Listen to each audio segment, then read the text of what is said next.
जनपद मुरादाबाद निवासी पीपलसाना शरीफ अहमद भाजपा कार्यक्रमी ने लखनऊ पहुंचकर डिप्टी सीएम केशव प्रसाद मौर्य से भेंट वार्ता की। शरीफ अहमद ने मीडिया कर्मियों से कहा कि वह 2 दिन लखनऊ में रहे और उन्होंने उत्तर प्रदेश के डिप्टी सीएम से मुलाकात की। मुलाकात के दौरान भाजपा सरकार की नीतियों को घर घर पहुंचाने का लक्ष्य रखा गया और उन्होंने बताया कि भाजपा सरकार ने उत्तर प्रदेश में बहुत अच्छा काम किया है। बेरोजगार को रोजगार, हर गरीब परिवार को आशियाना और कोरोना काल में घर घर राशन पहुंचाया है। बीजेपी ही मात्र एक ऐसी पार्टी है जिसमें सभी वर्गों के लोगों का सम्मान किया जाता है। आज मुस्लिम वर्ग भी सरकार की नीतियों से खुश है। यूपी में होने वाले 2022 के चुनाव में वह भाजपा के साथ हैं। फिलहाल में ही योगी सरकार ने उत्तर प्रदेश में सौगात दी है जिसमें 50,000 से ज्यादा युवाओं को नौकरी मिलेगी। वहीं यूपी की कानून व्यवस्था को लेकर भी उन्होंने कहा कि मुख्यमंत्री योगी आदित्यनाथ की सरकार में कानून व्यवस्था अच्छी रही है। जहां तक मेरा मानना है, महिलाएं सुरक्षित है। मुरादाबाद के नए एसएसपी पवन कुमार के बारे में भी उन्होंने कहा, जब से उन्होंने कमान संभाली है मुरादाबाद में क्राइम कम हुआ है। 2022 में यूपी में दोबारा भाजपा सरकार आएगी। सभी जानते हैं यूपी में 5 साल सरकार के बेमिसाल रहे। यूपी की सभी सड़कें गड्ढा मुक्त हुई है। सर, आपका नाम? शरीफ अहमद। कहाँ के निवासी हैं सर? पीपलसाना। सर, आप भाजपा जो पार्टी है, भारतीय जनता पार्टी है, उसमें किस कार्यरत पर हैं आप? देखिए, कार्यकारिणी से जुड़े हैं हम लोग। कार्यकारिणी से जुड़े हैं आप जी। जैसे कि अभी आप 2 दिन लखनऊ में गए थे, उस समय आपने जो बात की है, जिससे मुलाकात की है, किन से मुलाकात की है? डिप्टी सीएम केशव प्रसाद मौर्य जी से मेरी वार्ता हुई है जी। उनसे मिला हूँ मैं। अच्छा, किन रणनीतियों को लेकर आप उनसे मिले हैं?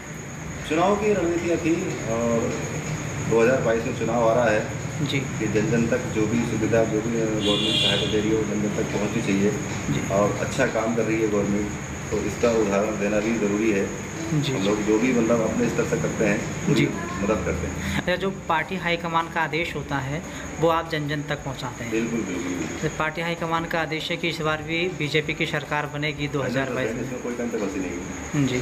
तो कि आपको क्या लगता है, जैसे ग्रामीण क्षेत्र में क्या बीजेपी का प्रचार प्रसार से वर्चस्व बढ़ा है?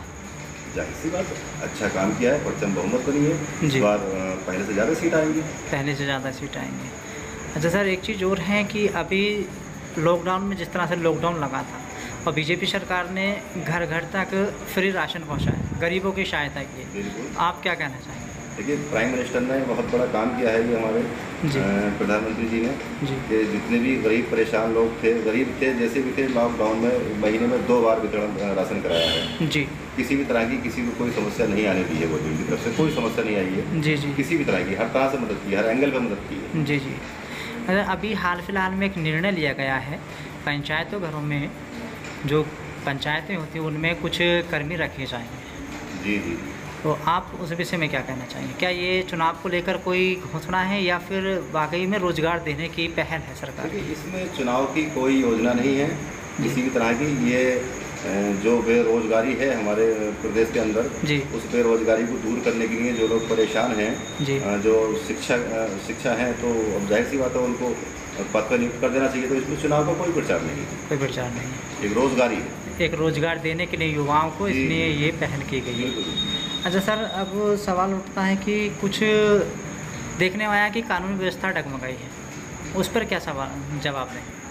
कानून व्यवस्था तो कहीं नहीं डगमगाई है, बाकी हमसे ज़्यादा आप लोग जानते हैं, मीडिया बंधु जानते हैं, अंदर से ला करके बाहर रख देते हैं। अभी हमारे कप्तान साहब आए हैं अमरावत में, पवन कुमार जी जी, इतने अच्छे बेस्ट कप्तान हैं, द बेस्ट कप्तान हैं जी, बढ़िया हैं, युवा हैं। और जब से वो आए हैं उनके नेतृत्व में डिस्ट्रिक्ट मुरादाबाद की पुलिस लगभग हर एक थाने में किसी भी जगह जहाँ भी तैनात है ईमानदारी के साथ काम कर रही है। अभी मैंने 2-4 दिन हो गए, मैंने देखा था हमारे बिलारी कोतवाली क्षेत्र में गया था मैं जी, वहाँ इंस्पेक्टर साहब हैं RPC जी, वो ईमानदारी की एक मिसाल है।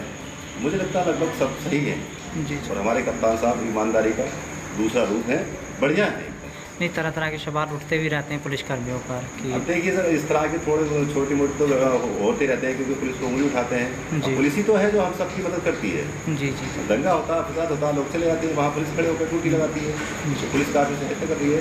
और SSP तो हमारे मिसाल नहीं बेमिसाल है जी। अच्छा सर, जैसे आप 2022 के लिए क्या कहना चाहेंगे जनता से, जिस तरह से जनता इस बार भी लगता है कि बीजेपी की सरकार बन सकती है। बिल्कुल 100% बनेगी। और आपका भी कहना है, तो आपका क्या कहना है जनता से? देखिए, जनता से मैं यही अपील करूँगा कि उस वक्त को देखें जिस वक्त महामारी चल रही थी, परेशान हाल थे, खाने के लिए मजदूरी नहीं कर पा रहे थे, जो लोग गरीब तबके के लोग थे, जी। तो उनको जितनी व्यवस्था गवर्नमेंट ने दी है शायद कोई नहीं दे पाएगा।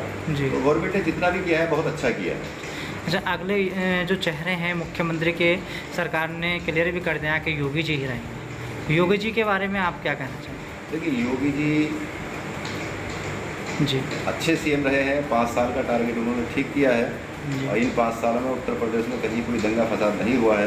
जी उससे लगता है बाकी जो भी हाईकमान का दिशा निर्देश होगा जी। उस पर तो मैं खैर ज़्यादा नहीं बोलूँगा, लेकिन हमारे योगी जी, मुख्यमंत्री योगी महाराज अच्छे हैं, बढ़िया काम किया है।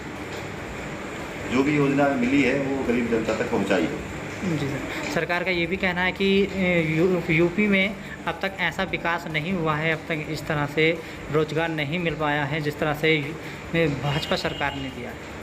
भाजपा सरकार ने सब कुछ ठीक किया है ना। कहीं अब बरसात में गड्ढे हो जाते हैं, गड्ढा मुक्त का वादा किया था तो हर जगह गड्ढे मुक्त भी हैं। जहाँ आवश्यकता है विकास की, काम की, तो वहाँ काम भी बराबर हो रहा है। जो वादा किया पूरा किया है।